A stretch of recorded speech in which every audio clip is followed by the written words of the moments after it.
काय बघणार आहे माहिती आहे का?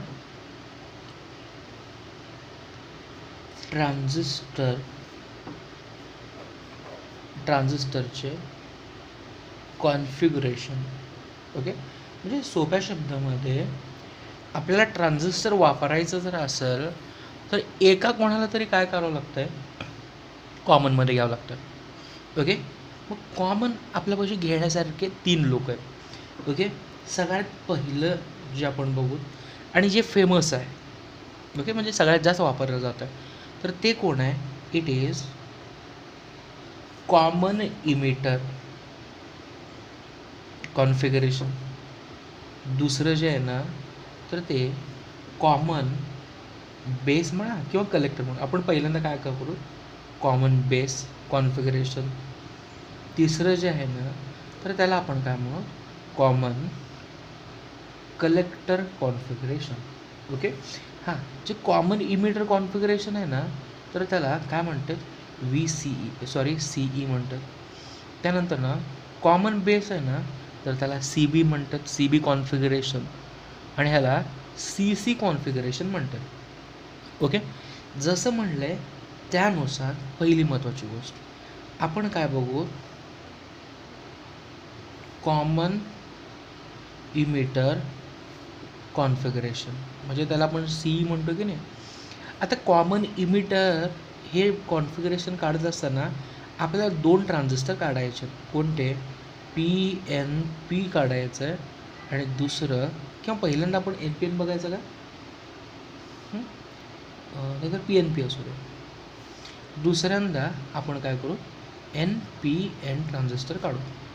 ओके, सगळ्यात महत्त्वाचं आपल्याला एका टर्मिनलला कॉमन घ्यायचं आहे आणि ते टर्मिनल कोणतं आहे?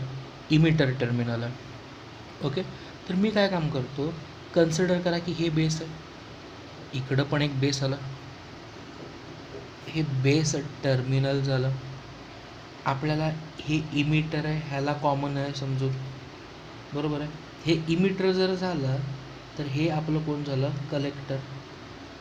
ओके, हां, आपली डायग्राम मात्र एवढीच आहे. हे पुढं कनेक्शनसाठी जर असतील तर हे इमिटर तुमचं, हे आपलं कोण? कलेक्टर. हां, मी परत एकदा, हे आपलं कोण आहे? बेस. हे कोण आहे? इमिटर. हे कोण आहे? आपलं कलेक्टर. हे कलेक्टर टर्मिनल आहे. ओके, हां, आपल्याला नाव काय द्यायचं? PNP. म्हणजे बेसला कोण पाहिजे? N. इथं नाव काय द्यायचं आपल्याला? NPN. म्हणजे बेसला कोण पाहिजे? ओके, हां, सिमिलर वे हे बेस, कलेक्टर आणि हे इमिटर. आपण सांगितल्यासारखं डायरेक्शन कशी असते? From P to N. इमिटरची डायरेक्शन कशी असते? From P to N. मग सिम्पल लॉजिक आहे, बेसला N जर असेल तर इथं पण P पाहिजे आणि इथं पण Pच पाहिजे ना.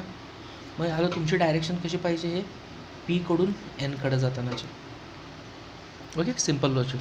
आता परत पुढे गेल्यानंतर इथं बघा, बेसला P जर असेल तर इकडं पण N, इकडं पण N पाहिजे. त्यामुळे मी इथं पण N घेतलो आणि ह्या ठिकाणी पण N घेतलो. समजायला लागलं आहे?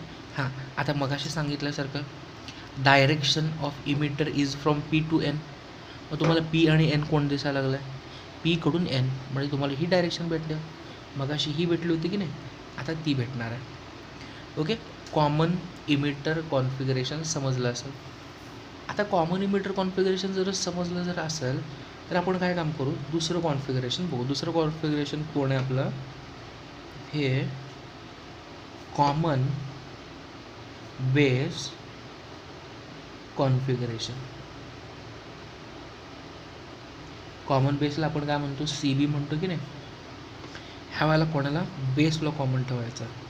आता परत सेम PNP ट्रान्झिस्टर एकदा बघू आणि त्यानंतर ना NPN ट्रान्झिस्टर एकदा बघू. एक महत्त्वाची गोष्ट एक सांगायची, पुस्तकामध्ये ना हे जे नावं आहेत ना आपण जे दिलेले तर ते चुकीचे नावं दिलेले आहेत, ते तेवढं कन्फर्म करून बघा.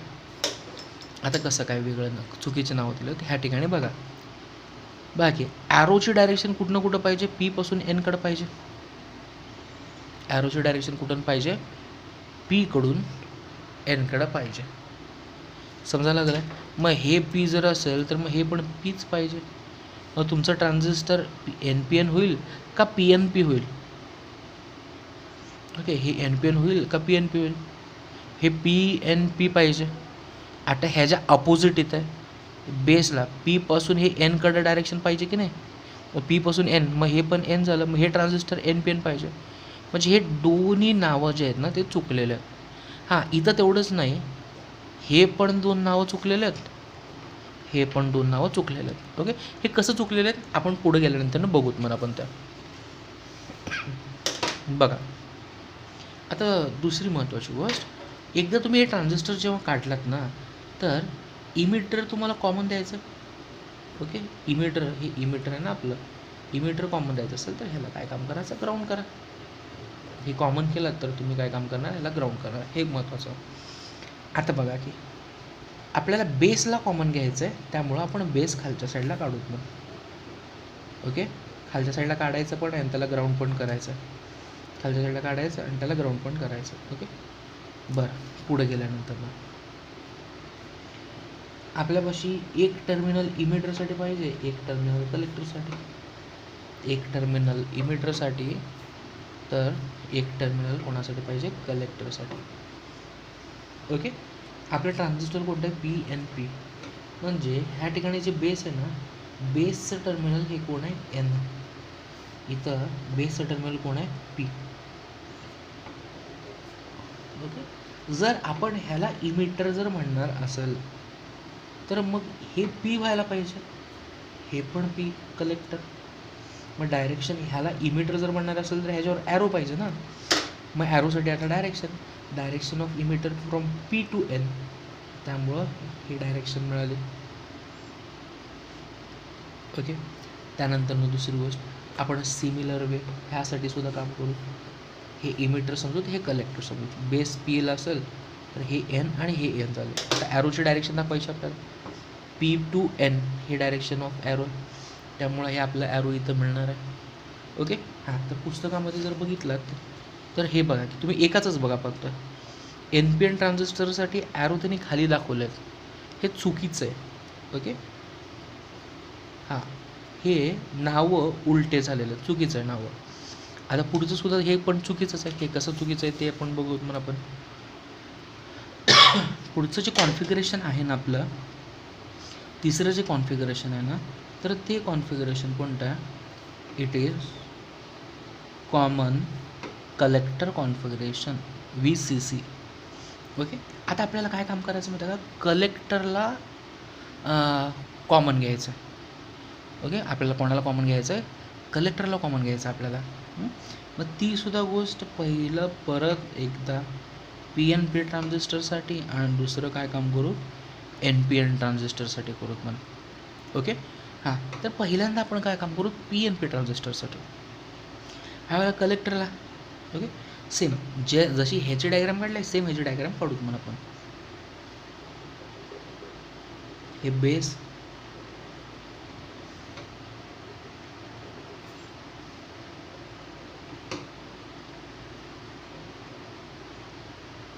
ओके, हां. आता एक एक गोष्ट, हे तर तुमचं बेस झालं. तुम्ही कलेक्टरला कॉमन घेणार आहे ना, त्यामुळे ह्याला मी सी म्हणतो आणि ह्याला पुढं जाऊन कुठं काय करतो, ग्राउंड. ह्याला सी म्हणतो, ह्याला पुढं जाऊन काय करतो, ग्राउंड. आणि कंपल्सरी हे तर बेसच झालं, मतलब हे कलेक्टर बेस झालं तर मग हे कोण असणार, इमिटर. हे कोण असणार, इमिटर. ओके, हां. आता आपल्याला परत डायरेक्शन बघायचे. ओके, मग डायरेक्शन बघण्यासाठी सगळ्यात अगोदर बेसला कोण आहे तर एन आहे. बेसला कोण इथं आहे तर बेसला इथं पी आहे. मग इथं एन असेल तर इथं पी, इथं पी झालं. इथं पी बेसला पी असेल तर मग हे एन आणि हे पण एन झालं. ॲरो हे इमिटरला असतं आहे. ओके, ॲरो कोणाला असतं आहे, इमिटरला. डायरेक्शन कोणा, N P to N direction असते. हे पी टू एन म्हणजे डायरेक्शन तुमची अशी पाहिजे. इथं पण सेम आहे, डायरेक्शन कुठून कुठं पाहिजे, पी टू एन, पण इथं डायरेक्शन अशी पाहिजे. ओके, आपण एन पी एन ट्रान्झिस्टर पुस्तकामध्ये जे चुकीचं काढून दिलेलं आहे ते एकदा परत बघू. काढून दिलेलं आहे नसेच नावं उलटं दिलेलं आहे. या तुम्ही एन पी एन ट्रान्झिस्टर बघा. एन पी एन ट्रान्झिस्टर हे पी तर बेसला पाहिजे ना, पीकडनं लांब जाणारं ॲरो पाहिजे, म्हणजे ॲरो असं पाहिजे. पण त्याने ॲरो उलटं दिलं, चुकीच्या डायरेक्शनमध्ये दिलेलं आहे. ह्या ठिकाणी सुद्धा तुमचे नावं इथं उलटं दिलेलं आहेत, उलटं झालेलं आहेत. ओके, हे आपले ट्रान्झिस्टरचे वेगवेगळ्या पद्धतीनं आपण जे काय कॉन्फिगरेशन केलं ना, तर ते कॉन्फिगरेशन आपण वेगवेगळ्या पद्धतीनं रिप्रेझेंट तर केलेलं आहे. ओके, पुढचं आपण बघू. आपल्या ह्याच्यामध्ये 2 फॅक्टर आहेत, अल्फा डी सी. कोणते 2 फॅक्टर आहेत? पहिलं अल्फा डी सी आणि बीटा डी सी. ओके, हां, अल्फा डी सी आणि बीटा डी सी हे दुसरे 2 फॅक्टर. हे कोणते फॅक्टर आहेत? हे दोघंच्या दोघं हे कोण आहेत? हे रेशो आहेत. कोणाचे कोणते रेशो आहेत? हे करंट रेशो आहेत. ओके, त्यापैकी बीटा डी सी जे आहेत ना, तर त्या बीटा डी सीला काय म्हणतात? करंट गेन म्हणतात. बीटा डी सीला काय म्हणतात? करंट गेन म्हणतात. आता ते कसं करायचं ते बघू. ओके, हां, आता हे जे मगाशी आपल्याला हे फॅक्टर्स बघायचे आहेत ना, हे कोणते फॅक्टर आहेत ना? ट्रान्झिस्टर कॉन्फिगरेशन करण्यासाठी लागणारे ट्रान्झिस्टर कॉन्फिगरेशन फॅक्टर्स असं कन्सिडर करू म्हणून आपण. ओके, कोणते? Transistor configuration factor. आणि हे जे आहेत ना, आपण ट्रान्झिस्टरवर जे ॲक्शन घेतो तर त्या ॲक्शनमध्ये मिळतात. आता एक एक गोष्ट बघूत मग. आता हे सगळं जे डिस्कस करण्यासाठी आपण एक ट्रान्झिस्टर कन्सिडर करू. सगळ्यात जास्त होणारं N P N transistor consider करू. ओके, कन्सिडर करा. हे आपलं एन रिजन आहे. एन रिजन हेवीली डोप्ड किंवा हायली डोप्ड म्हटलं तरी काय हरकत नाही. त्यानंतरनं कन्सिडर करू हे आपलं पी रिजन आहे. त्यानंतरनं हे कोणतं कन्सिडर करू? कलेक्टर. कलेक्टर कसं? मॉडरेटली डोप्ड आहे. कलेक्टर कसं आहे? मॉडरेटली डोप्ड आहे. आता त्यानंतरनं दुसरी महत्त्वाची गोष्ट बघा की जरा, आपण गेल्या वेळेला रेझिस्टन्स लावलो होतो, त्या एका गोष्टीसाठी आपण ह्या ठिकाणी जे व्होल्टेज दिलो होतो तर त्याला व्ही बी बी म्हणालो होतो. पण आता सध्याला आपण ह्या ठिकाणी रेझिस्टन्सच लावलं नाही. ओके, त्या एका गोष्टीमुळं आपण ह्याला डायरेक्ट व्ही. आता बघा की हे कोण आहे? आपलं इमिटर आहे. हे इमिटर आहे, हे कलेक्टर आहे, हे बेस आहे. मग आपण ह्याला काय काम केलं असं सांगा लोक. चला, तुम्ही व्ही बी बी म्हणलं तरी चालेल, व्ही ई बी म्हणलं तरी चालेल, कारण आपण ह्या ठिकाणी रेझिस्टन्सच लावलं नाही. आपण बेसला इथं कॉमन ठेवलेलं आहे, हे एक लक्षात ठेवा. ओके, हां, हे जे इनपुट रिजन आहे ना, हे आपण कसं लीड करतो आहे? फॉरवर्ड बायसमध्ये ठेवतो. त्यामुळं एन रिजन काय काम केलो की निगेटिव्ह टर्मिनलला कनेक्ट केलेलं आहे. पी रिजन कोणाला कनेक्ट केलो? पॉझिटिव्ह टर्मिनलला. ओके, हां, ह्या ठिकाणी जर जे व्होल्टेज असते ना, ते व्होल्टेज 0.7 वोल्टपेक्षा जास्त असायला पाहिजे. बरोबर आहे ना? 0.7 वोल्ट कोणासाठी? सिलिकासाठी. जर जर्मॅनियम असेल तर 0.3 वोल्ट. ओके, ह्याच्यापेक्षा जास्त जर झालं तर ह्या ठिकाणी काय होतं की आपलं बायसिंग, फॉरवर्ड बायसिंग कंप्लीट होतं, म्हणजे करंट फ्लो व्हायला चालू होते. ओके, दुसरी महत्त्वाची गोष्ट मी मगाशी सांगितल्यासारखं एन हे हेवीली डोप्ड आहेत, त्यामुळं ह्याच्यापाशी हे इलेक्ट्रॉन्स आहेत ना, हे अबंडंट अमाऊंटमध्ये आहेत. ओके, हा दुसरी महत्त्वाची गोष्ट. ह्या ठिकाणी आपल्याला डिप्लेशन रिजन भेटते की नाही?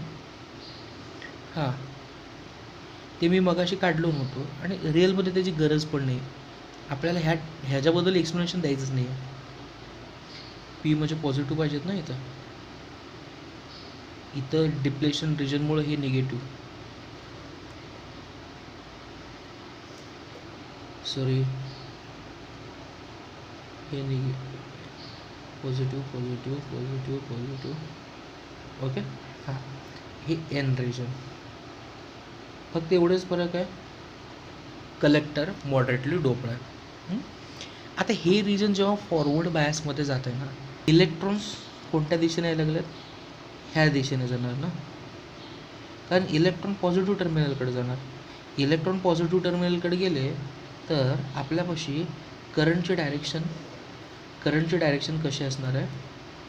हे असे समजायला लागलं. हां, आता पॉझिटिव्ह चार्जेस ह्याच्याकडनं रिपेल होऊन पॉझिटिव्ह चार्जेस इकडे जाणार. पॉझिटिव्ह चार्जेस इकडच्या साईडला गेले, पॉझिटिव्हकडनं निगेटिव्ह करंट. ओके, पॉझिटिव्हकडनं निगेटिव्ह करंट. आता सिमिलर वे ह्याला जसं आपण कसं म्हणतो का, जेव्हा आपण रिव्हर्स बायस करतो की नाही, रिव्हर्स बायस करण्यासाठी व्होल्टेज जास्त लागतं. आता आपल्यापाशी हे एन, हे पी रिजन होतं, त्यानंतर हे कोण होतं? N region. समजायला लागलं आहे? आपले हे रिजन मी परत एकदा ड्रॉ करतो.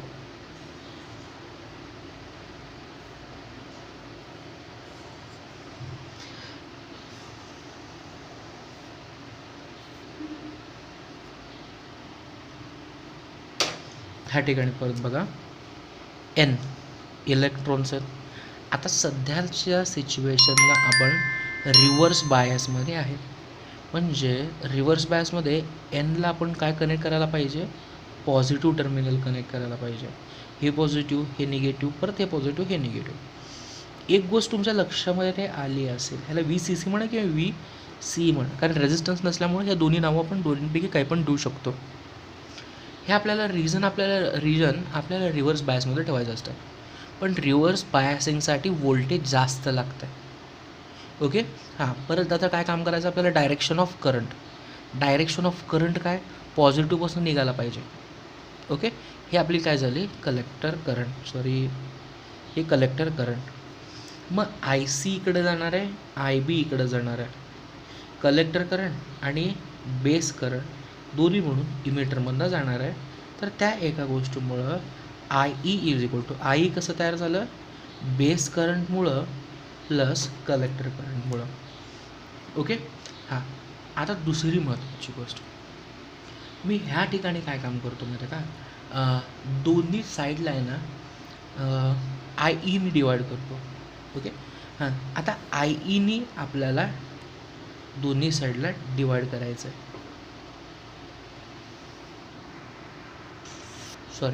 IEने डिवाईड करण्यापेक्षा आपण काय काम करू? ICनी डिवाईड करू. सोपं जाईल. IEने डिवाईड केल्यानंतर सुद्धा येतं आन्सर, पण थोडं कॉम्प्लिकेशन होतं. ICनी डिवाईड करू मग आपण दोन्ही साईडला. मग इकडे काय मिळेल? IE upon IC. IBला IB अपॉन IC. ICला ICनेच डिवाईड केल्यावर इकडे 1 मिळेल.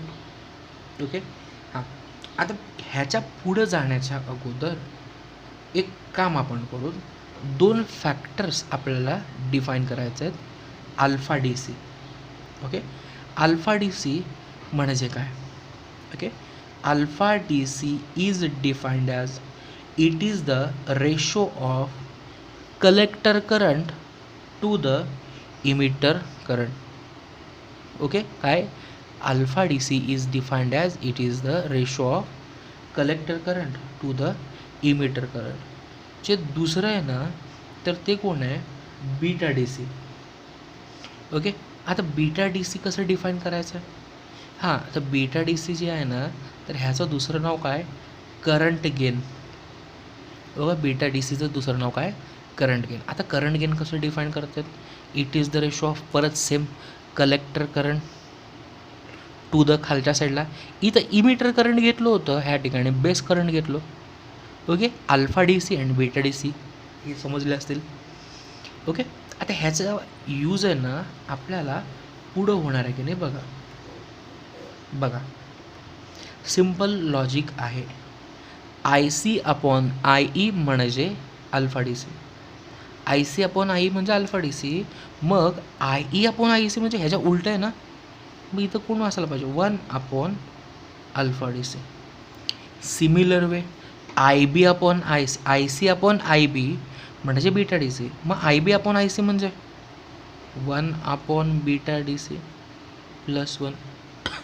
ओके, हां, मी पुढच्या वेळेलापासून अल्फा आणि बीटा ह्याच गोष्टीमध्ये हे लिहितो. बाकी मी ह्या ठिकाणी क्रॉस सेक्शन करतो. हे बीटा इकडे साईडला गेलं, 1 plus beta upon beta is equal to 1 upon alpha.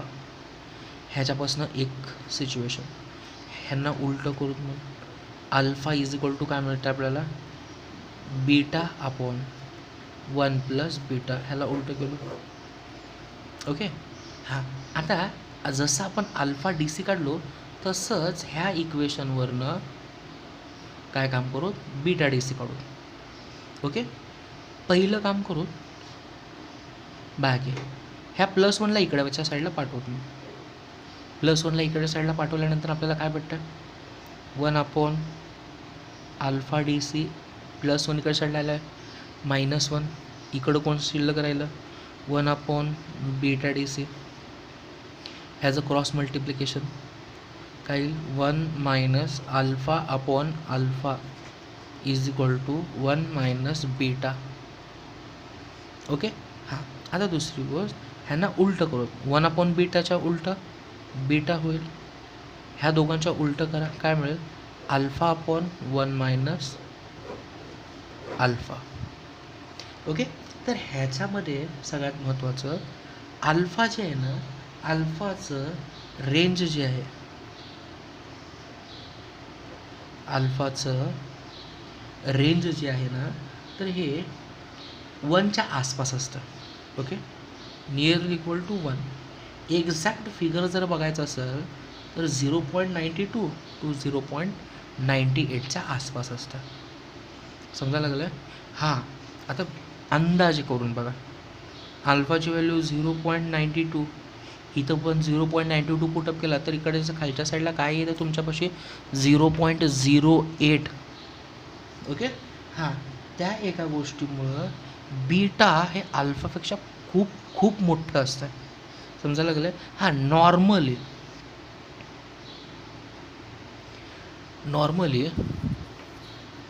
आपण नॉर्मली काय काम करतो, बीटाची व्हॅल्यू 100 पुटअप करतो फॉर ईज ऑफ कॅल्क्युलेशन.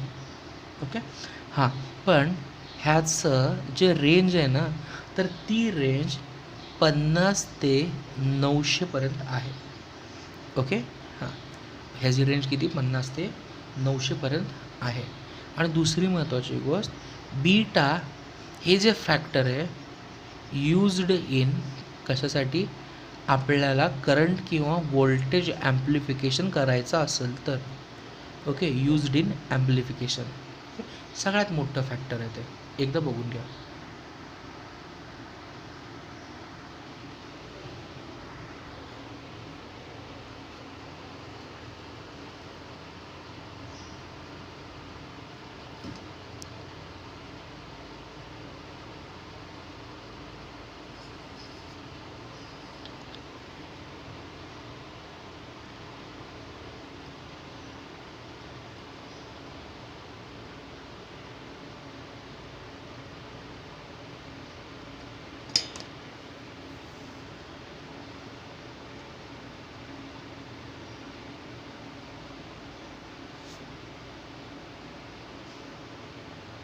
आपण आता काय काम करणार माहिती आहे का, आपल्यापाशी जे ट्रान्झिस्टर आहे ना, तर त्या ट्रान्झिस्टरचे आपल्याला काय काम करायचे आहेत, कॅरेक्टरिस्टिक्स बघायचे. ओके. आपल्यापाशी जे ट्रान्झिस्टर आहे तर त्या ट्रान्झिस्टरचे आपल्याला काय बघायचे आहेत, कॅरेक्टरिस्टिक्स. ओके. त्या ट्रान्झिस्टरचे आपल्याला काय बघायचे आहेत, कॅरेक्टरिस्टिक्स. कॅरेक्टरिस्टिक्स हे किती टाईपचे असतात, हे 2 टाईपचे असतात. पहिलं जे आहे ना, त्याला आपण काय म्हणतो, इनपुट कॅरेक्टरिस्टिक्स. आणि दुसरं जे आहे ना, तर त्याला काय म्हणतो, आउटपुट कॅरेक्टरिस्टिक्स. ओके. हे सगळे कॅरेक्टरिस्टिक्स बघत असताना आपण कॉमन इमिटरमध्येच बघतो. ओके. चला, आता मग आपण हे कॅरेक्टरिस्टिक बघण्याच्या अगोदर काय काम करू, की आपले सर्किट डायग्राम कसे आहेत बघून. कारण सर्किट डायग्रामवरनं आपण इनपुट आणि आउटपुट कॅरेक्टरिस्टिक्सला बघितलो तर आपल्याला ते सोपं जाईल. ओके. त्या एका गोष्टीमुळं बघा, आता मी काय काम करतो माहिती आहे का, सगळ्यात सुरुवातीला एक ट्रान्झिस्टर घेतो. ओके. ट्रान्झिस्टरमध्ये आपल्याला कॉमन इमिटरला घ्यायचं आहे, त्यामुळे हे आपण इमिटर घेतलो. ओके. हे इमिटर घेतलो आणि ह्या लाईनला मी काय काम करतो, ग्राउंड करतो.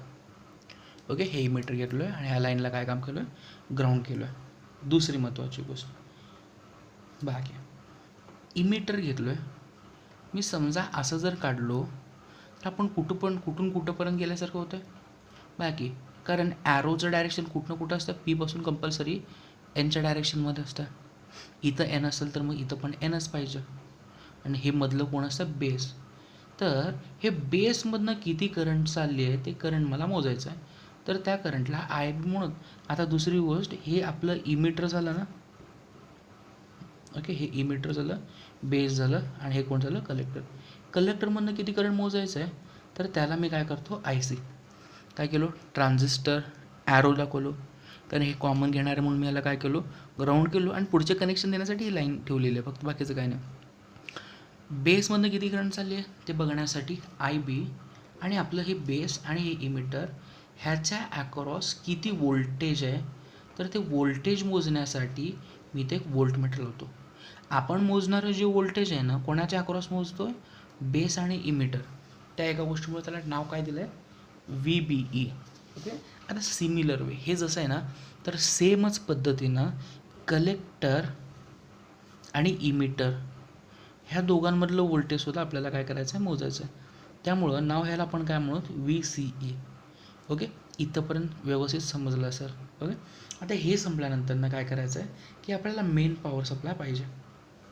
ओके, मेन पॉवर सप्लाय पाहिजे असताना मी काय काम करतो, इथं प्लस आणि इथं मायनस. हे का दिलं असेल हे माहीतच असेल तुम्हाला, कारण प्लस पीला मायनस एनला दिलं तर फॉरवर्ड कॅरेक्टरिस्टिक्स जे फॉरवर्ड बॅसमध्ये राहतं हे तर आपल्याला ऑलरेडी माहीतच आहे. आणि रिव्हर्स पोझिशन ह्या ठिकाणी आपल्याला काय काम करायचं होतं, रिव्हर्स बायसमध्ये ह्याला ठेवायचं होतं. मग त्या एका गोष्टीसाठी मी काय काम करतो, ह्याला आता रिव्हर्स बायसमध्ये कन्वर्ट. आता सिम्पल लॉजिक आहे, मी तुम्हाला सांगितल्यासारखं रिव्हर्स कॅरेक्टरिस्टिक्स जर तुम्हाला पाहिजे असेल तर एनला पॉझिटिव्ह लावायला पाहिजे, आणि रिव्हर्स कॅरेक्टर म्हणजे आउटपुटमध्ये तुम्हाला सांगितल्यासारखं आउटपुटमध्ये जर तुम्हाला बायसिंग करायचं म्हणजे व्होल्टेज द्यायचं जर असेल तर कलेक्टरला अगोदर बघायचं, मग व्होल्टेज द्यायचं. ओके, आता ही एक गोष्ट संपली. मला काय काम करायचं आहे, इथली आणि इथली करंट कमी किंवा जास्त करण्यासाठी, किंवा हे व्होल्टेज मला कमी किंवा जास्त करण्यासाठी. ओके, हां, मी हे सगळं कम करण्यासाठी मला काय लागतं आहे, इथं एक रेओस्टॅट लागतं आहे. ओके,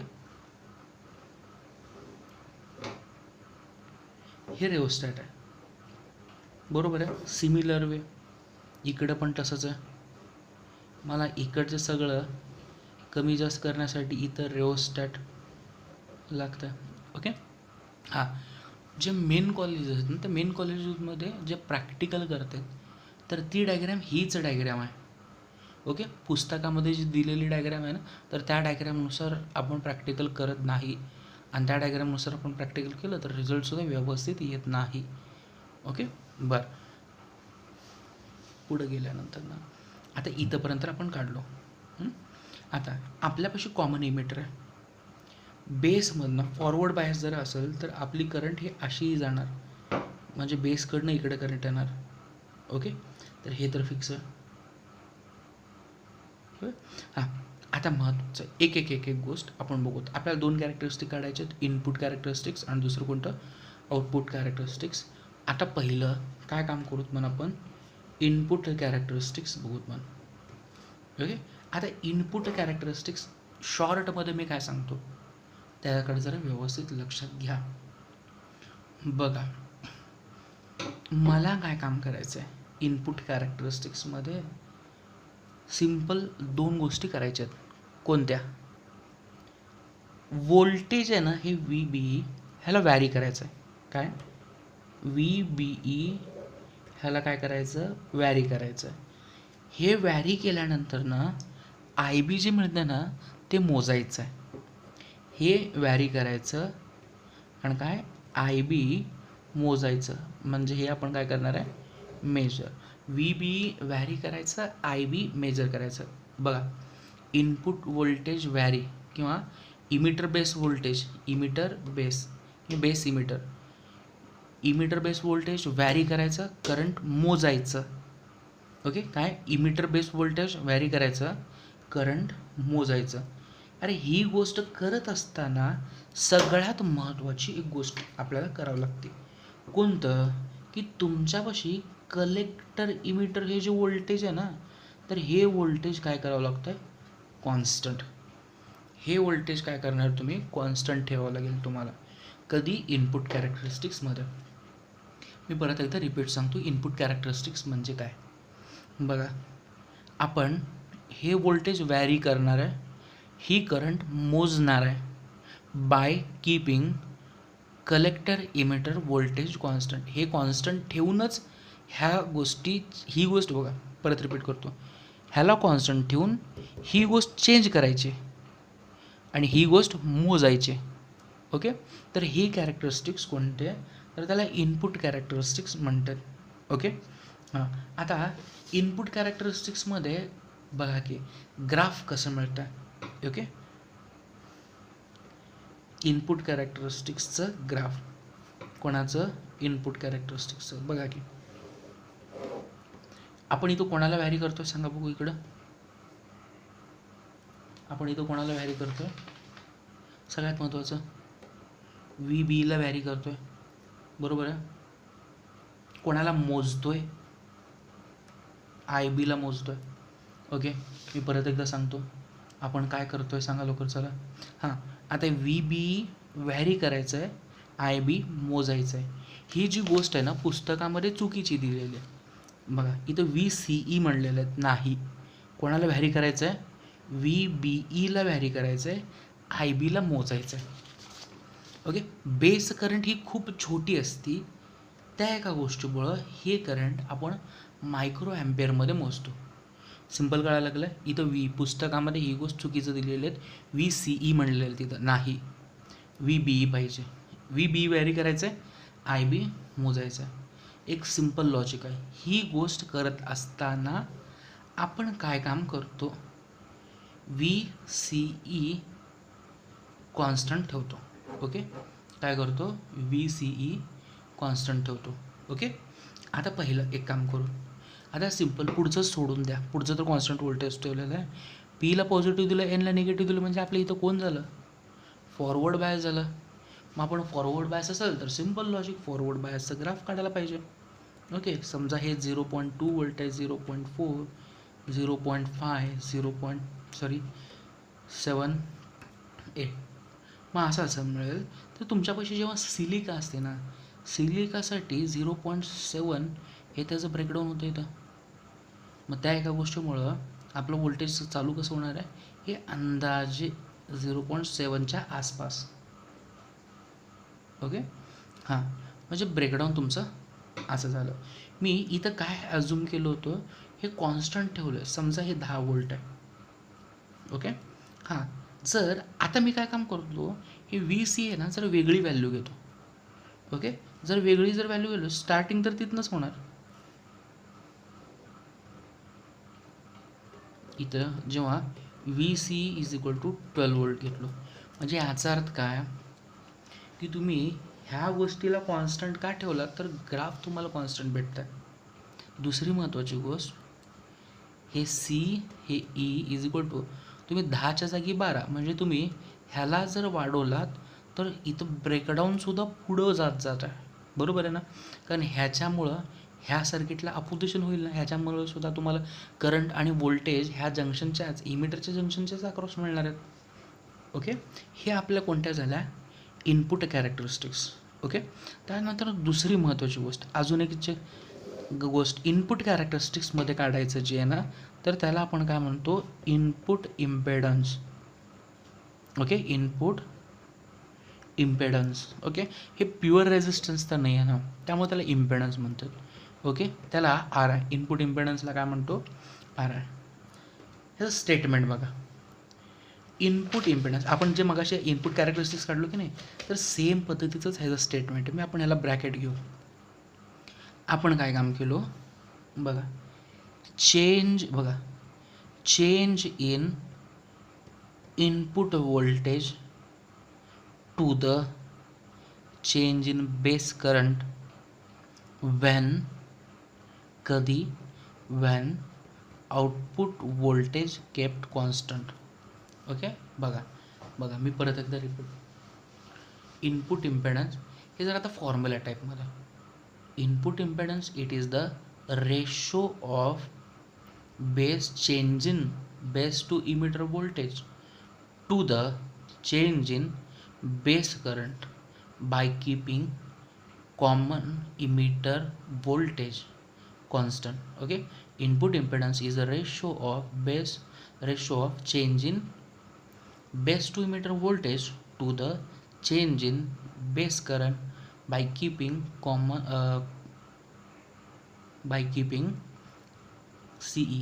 C म्हणजे कलेक्टर, E म्हणजे emitter, collector emitter voltage constant. Okay, ह्याला आपण काय म्हणतो, इनपुट इम्पेडन्स. ओके, आता सेम पद्धतीने आपल्याला काय काम करायचं माहिती आहे का, आउटपुट इम्पेडन्स. आता समजा तुम्हाला कोणतर विचारलं ह्याच्या समजा 12पेक्षा जास्त वोल्टेज दिलं तर इकडे जाणार आहे. ओके, आता सध्याला आपल्याला काय काम करायचं माहिती आहे का, मगाशी आपण इनपुट कॅरेक्टरिस्टिक बघितलो ना, ह्यालाच बघून आपल्याला काय काम करायचं आहे, आउटपुट कॅरेक्टरिस्टिक्स बघायचे. ओके, बघा जरा व्यवस्थित, आउटपुट कॅरेक्टरिस्टिक्स म्हणजे काय महत्त्वाचं. सेम मगाशी जर काय बघा, VCEला व्हॅरी करायचं. काय केलं आपण, VCEला व्हॅरी केलो आणि ICला मोजलो. ओके, VCला व्हॅरी करा, ICला मोजा, म्हणजे ह्याला व्हॅरी करा आणि ह्याला मोजा. ओके, इथं कॉन्स्टंट काय तर ठेवायचं की नाही आपल्याला. गेल्या वेळेला आपण काय काम केलं होतं, VCEला कॉन्स्टंट ठेवलं होतं. आता सध्याला काय काम करायचं आहे, बेस करंटला कॉन्स्टंट ठेवायचं. ओके, हे बेस करंटला कॉन्स्टंट ठेवण्यासाठी इथं स्पेसिफिक व्होल्टेज ठेवायचं, स्पेसिफिक पोझिशनवरच तुम्हाला बेस करंट ठेवायची. इथली बेस करंट कॉन्स्टंट ठेवूनच पुढचं ऑपरेशन. Okay, change in VC leads to change in collector current by keeping base current constant. ह्याला आपण काय म्हणतो, इनपुट कॅरेक्टरिस्टिक्स. ओके, हां, आता इनपुट कॅरेक्टरिस्टिक्सचं ग्राफ तेवढं बघूत मला आपण. ओके, ह्याच्यामध्ये आपण काय मोजणार आहे सांगा. ओके, परत एकदा सेम मगाशी जी गोष्ट सांगितली होती ती गोष्ट ह्या ठिकाणी आपण काय चेंज करतो, VCE चेंज करतो, बरोबर आहे. आणि ह्या ठिकाणी काय मोजतो, IC मोजतो. ओके, हां, आता रिव्हर्स बायसमध्ये व्होल्टेज जे असतं ना तर ते जास्तच असतं. हे 0, 2, 4, 8, 6, 8, 10 आणि तसंच पुढं समजा. आणि आपली ही जी करंट आहे ना तर ती करंट किती, 2, 4, 6, 8 अँड सो ऑन. ओके, मग मी स्टार्ट कसं करतो, बाकी मी सगळ्यात सुरुवातीला IB मी ह्याला 0च ठेवलो. ओके, काय केलं आहे आपण, IB 0च ठेवलं. सिम्पल लॉजिक आहे. इकडनं हे पॉझिटिव्ह आहे ना, मग पॉझिटिव्हकडनं इकडनं करंट येते, इकडनं करंट, ह्या करंटला इकडं खाली जायचं जर असेल तर इथलं बेस ओपन लागतं आहे. बेस ओपन कधी होणार, जेव्हा तुमचं इनपुट रिजन सफिशियंटली फॉरवर्ड बायसमध्ये असणार. ओके, मी परत एकदा सांगतो, ह्या IC करंटला तर खाली जावं लागेल ना. ह्या IC करंटला खाली जायचं असेल तर त्याला वाट बेसमधनं आहे. बेस ओपन कधी होणार, जेव्हा फॉरवर्ड बायसमध्ये असणार. फॉरवर्ड बायसमध्ये असणार म्हणजेच इथनं करंट ऑलरेडी जात असणार. ओके, मग IB जेव्हा 0 असतं तर तेव्हा तुम्हाला करंट खूपच कमी मिळते. समजा लागलं आहे. हां, तर ही करंट कोणामुळं मिळते, due to minority charge carriers. समजायला लागलं. आता पुढच्या वेळेला मी काय काम करतो, हे बेस करंट आहे ना थोडं वाढवतो. मग बेस करंट मी वाढवलो तर इथलं पाथ मोकळं, तुम्ही बेस करंटमुळं इथलं पाथ जेवढं मोकळं करणार तेवढी जास्त करंट जाणार. ओके, आता एक सिम्पल एक्झाम्पल मी काय म्हणतो, बेस करंट मला असं ग्राफ केव्हा मिळालं, जेव्हा बेस करंटची व्हॅल्यू मी 10 मायक्रो ॲम्पियर ठेवलं. म्हणजे मी थोडं मोकळं केलं की मला कलेक्टर करंटसुद्धा तेवढीच जास्त, तुम्ही इथनं जेवढं मोकळं करताय तेवढी जास्त अमाऊंटमध्ये करंट इथनं आपल्याला मिळेल. आता पुढच्या वेळेला मी काय काम करतो माहिती आहे का, IBची व्हॅल्यू 20 मायक्रो ॲम्पियर ठेवतो. मग असं जर मिळालं झालं तर बघा की ह्या ठिकाणी आपल्याला ग्राफ असं मिळतं. म्हणजे तुम्ही जेवढं जास्त करंट मोकळं ठेवताय तेवढं जास्त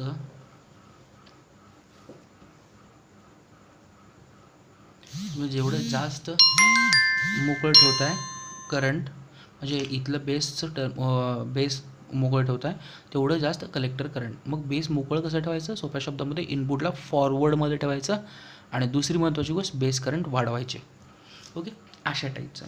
आता ही जी करंट इथं येऊन कॉन्स्टंट व्हायला लागली आहे ना, ओके, तर त्या रिजन त्याला काय म्हणायचं? It is said to be saturation current. Okay, काय म्हणायचं? Saturation current. आणि ह्या ठिकाणी हे जे रिजन आहे ना, तर इकडं तर येऊ शकत नाही. मग ह्या ठिकाणी जे रिजन आहे तर त्या रिजनला आपण काय म्हणतो? Saturation region. ओके, हे जे रिजन आहे ना, हे रिजन कोणतं आहे?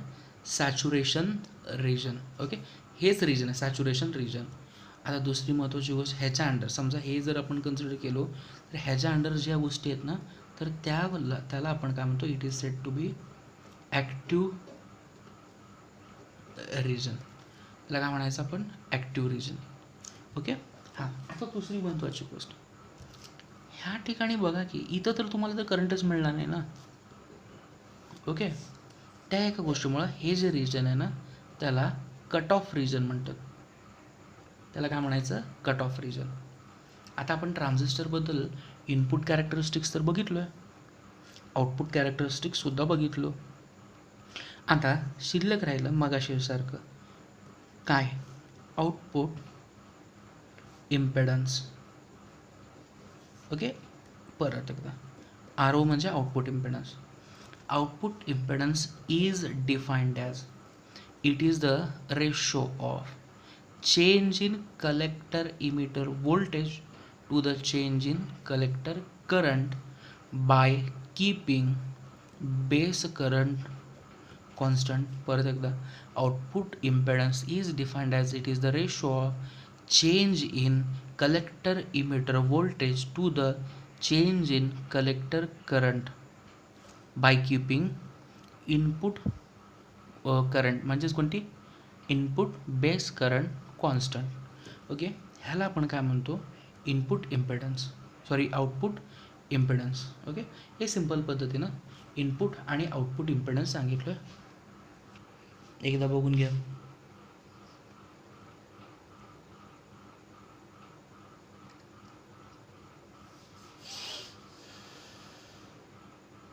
हे आपले काय होते? इनपुट आणि आउटपुट कॅरेक्टरिस्टिक्स ऑफ ट्रान्झिस्टर.